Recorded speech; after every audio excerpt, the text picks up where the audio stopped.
My wife and in-laws are excluding me from my son's birthday party, which I paid for. So, I canceled everything and planned a separate celebration. A few months ago, I started planning my son Emiliano's birthday party. He was about to turn 8, and I wanted it to be an unforgettable day for him. We arranged everything in a big venue, with inflatable games, clowns, everything a kid could dream of.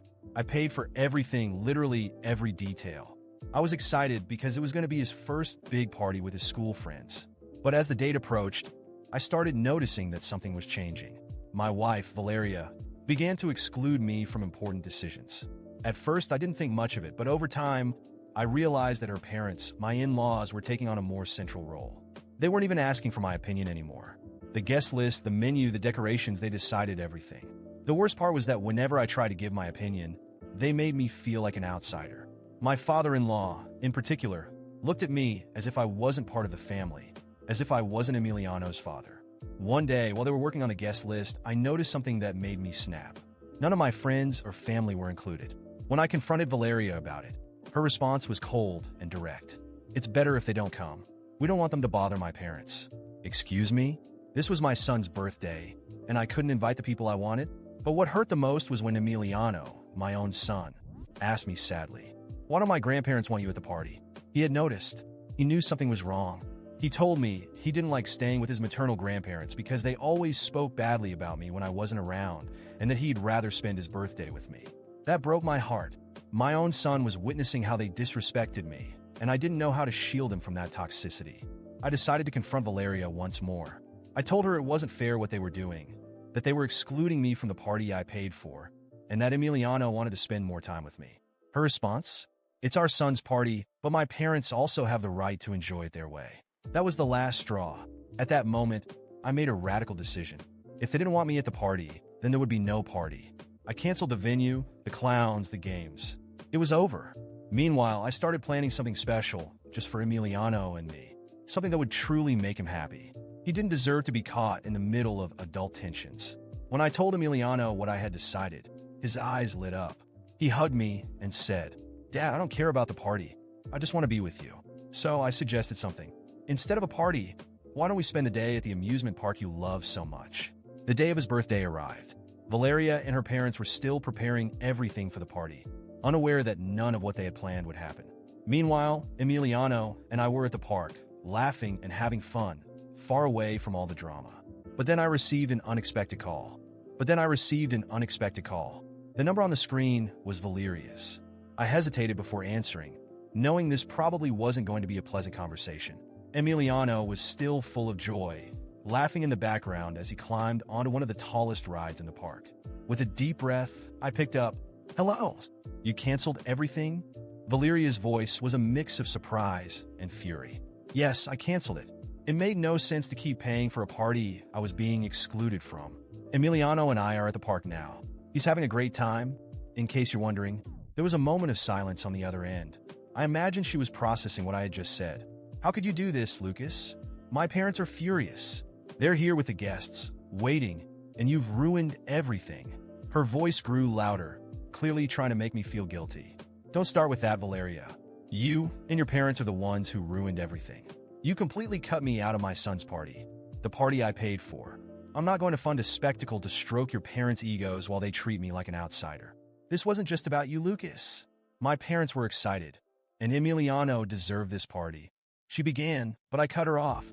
"Emiliano didn't even want this party, Valeria. He told me he'd rather be with me because he's tired of hearing your parents talk badly about me behind my back. Did you know that? Do you even realize how much that hurts? He understands exactly what's going on."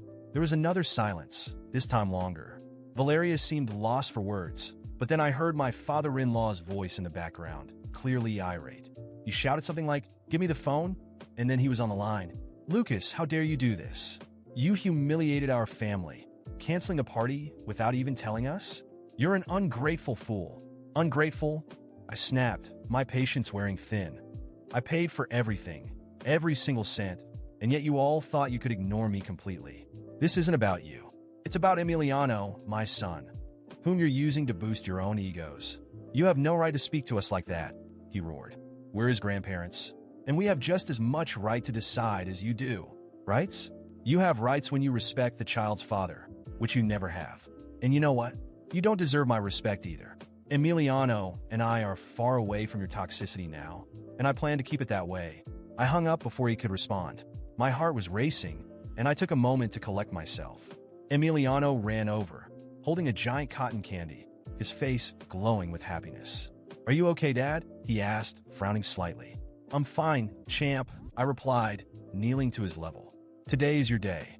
That's all that matters." We spent the rest of the day at the park, completely ignoring the constant calls from Valeria and her parents. When night fell, we had dinner at Emiliano's favorite restaurant and went home exhausted but happy. However, the peace didn't last long. The next morning, I woke up to a notification. It was an email from Valeria. As I opened it, I found a long, accusatory message. She blamed me for ruining Emiliano's relationship with his grandparents, called me selfish and immature, and threatened to fight for full custody of Emiliano.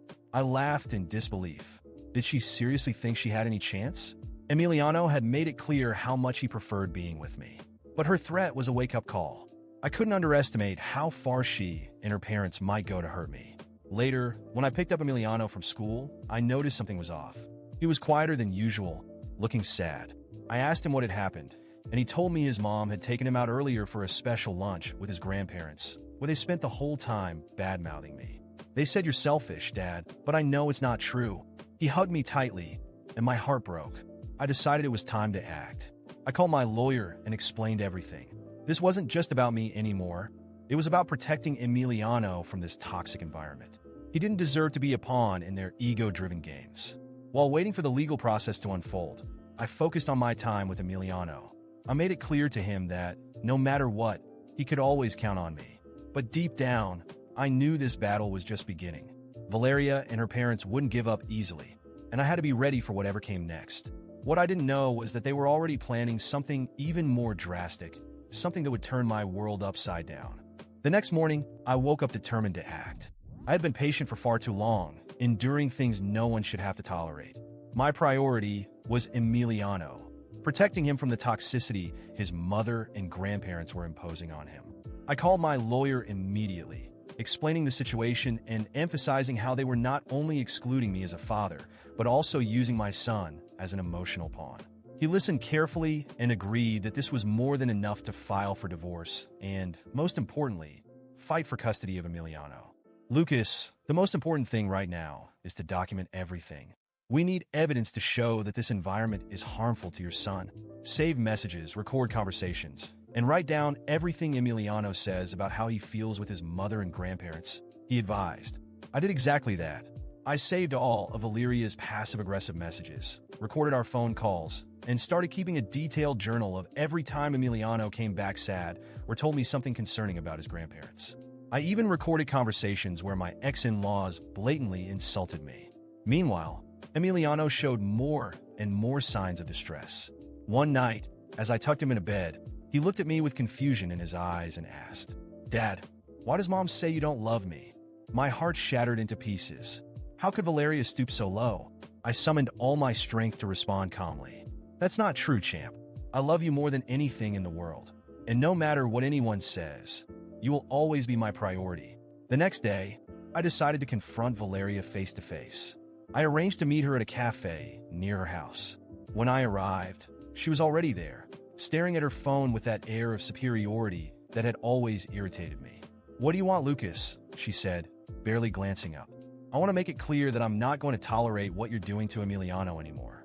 It's unacceptable for you to use our son to try to hurt me." She laughed, a cold and dismissive sound. "Use him? Lucas, don't be dramatic. I'm just protecting Emiliano from you. You're not exactly a model of stability." "Stability?" I responded, my voice rising slightly, though I tried to keep my composure. "I'm the only one who truly puts Emiliano first. You and your parents are poisoning him against me. And the worst part is, he's starting to notice." She shook her head, feigning boredom. "What really hurts Emiliano is you always trying to be the hero." "He said that? Or is that something you've planted in his head?" The argument continued, but it became clear that Valeria had no intention of changing. Finally, I made my position clear. I'm filing for divorce, and I'm going to fight for custody of Emiliano. Her eyes finally showed something I hadn't seen in years: fear. "You won't win," she whispered. My parents have money connections. Emiliano will stay with me. We'll see, I said, walking out of the cafe without looking back. The legal process was long and exhausting. For months, my lawyer and I presented evidence of the toxic environment Valeria and her parents had created. Text messages, recorded calls, statements from teachers who noticed changes in Emiliano's behavior. Even Emiliano, during a session with a child psychologist, expressed that he felt safer and happier with me. Valeria tried to fight back. Her lawyers attempted to paint me as an unstable father obsessed with controlling Emiliano. But their arguments were easily dismantled. The judge was unimpressed with how Valeria and her parents had excluded my family from Emiliano's birthday party, or with the evidence showing how the grandparents cared more about their own pride than the child's well-being. On the day of the final decision, Valeria appeared confident, but I felt calm. When the judge began reading the verdict, every word confirmed what I already knew.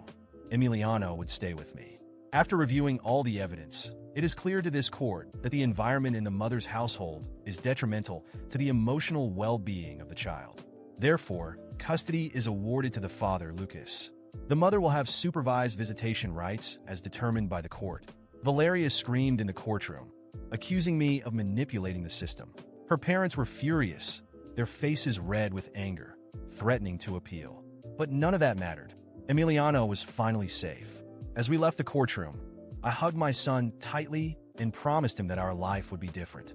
No more manipulation, no more unnecessary drama, just peace and happiness. However, my ex-in-laws were not ready to accept defeat.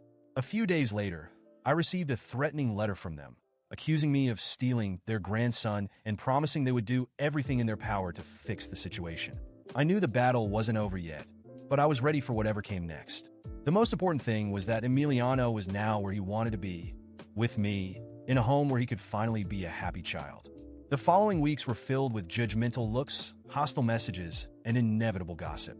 Valeria and her family were determined to paint me as the villain in the story, the cruel man who stole Emiliano from his mother and grandparents.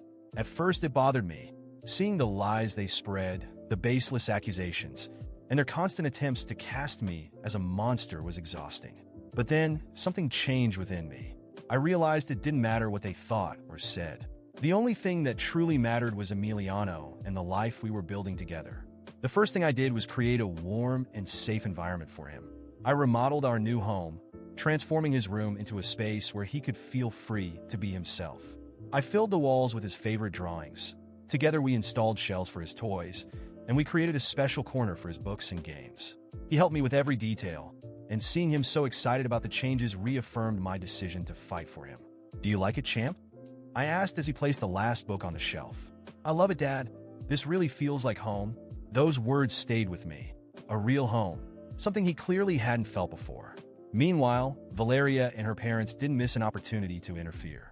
Every supervised visit was an occasion for them to play the victims, complaining to Emiliano about how unfair I was and telling him he didn't understand how much they were suffering. But Emiliano, with his innocence and intelligence, seemed to see through more than they realized. "Dad, why does Mom say you took me away from her?" he asked one evening during dinner. "Because she's hurt, son. Sometimes people say things when they're sad, but that doesn't mean they're right," I answered, trying to be honest without dragging him into the conflict. He nodded thoughtfully and then changed the subject, excitedly talking about something he'd learned at school. His maturity impressed me, and I knew it was my responsibility to ensure he grew up without carrying the weight of adult conflicts. My family became an essential pillar during this time. My parents, who had been excluded from Emiliano's life for so long, now made it a point to be present at every important moment. They took him on outings, attended his school games, and even taught him how to cook small recipes. Watching Emiliano so connected to them was something I hadn't realized I needed until it happened. Meanwhile, Valeria and her parents continued their attempts to destabilize me. One afternoon, I received a message from her. "You might have fooled the judge, but everyone knows who you really are. Emiliano will see it one day." I deleted the message without replying. There was no room for that kind of toxicity in my life anymore. My focus was on Emiliano and the family we were rebuilding. Over time, I started noticing something. Valeria's visits became less frequent. Her parents, who had once tried to manipulate Emiliano at every opportunity, started appearing less and less. It was as if slowly, they were accepting that their influence over him was fading. Emiliano also seemed more at ease, more confident. One day, as I was driving him to school, he said something that caught me off guard. "Dad, I think they only like me because they want to use me against you." I stopped the car for a moment and looked at him. He was only 8 years old, yet he understood things that many adults never could. "That will never happen, son. You are loved for who you are, and no one has the right to use you to hurt someone else." He smiled, and I knew we were on the right path. As the months went by, the distance between Emiliano and his maternal family grew. He no longer felt comfortable during the supervised visits and even asked to see them less often. I respected his decision, knowing it was important for him to have autonomy over those relationships. Valeria continued to blame me for everything. According to her, I was the reason her life was falling apart. Her parents reinforced this narrative, telling anyone who would listen that I had stolen their grandson and destroyed their family. But I no longer cared. I learned to ignore the whispers and judgmental looks. They could think whatever they wanted. I knew the truth. Emiliano knew the truth. And in the end, that was all that mattered. Today, we live a quiet life. Emiliano is happy, surrounded by love and support. His relationship with my family is stronger than ever, and he's growing up to be a confident and secure child.